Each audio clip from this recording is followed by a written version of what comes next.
র্যাবের নাম পরিবর্তন করে এসআইএফ বা স্পেশাল ইন্টারভেনশন ফোর্স নামে নামকরণের সিদ্ধান্ত নিয়েছে সরকার। পাশাপাশি বাহিনীটির পোশাক পরিবর্তনেরও সিদ্ধান্ত হয়েছে বলে জানিয়েছেন স্বরাষ্ট্র উপদেষ্টা লেফটেন্যান্ট জেনারেল জাহাঙ্গীর আলম চৌধুরী।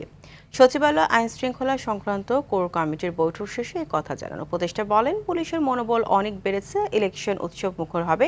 টিআইবির যে প্রতিবেদন দিয়েছে সেটা তাদের ব্যাপার, এর কোনো সত্যতা নেই বলেও মন্তব্য করেন স্বরাষ্ট্র উপদেষ্টা। র্যাবের যে নতুন নাম, আজকে থেকে এটা নতুন নাম করা হচ্ছে স্পেশাল ইন্টারভেনশন ফোর্স, এসআইএফ।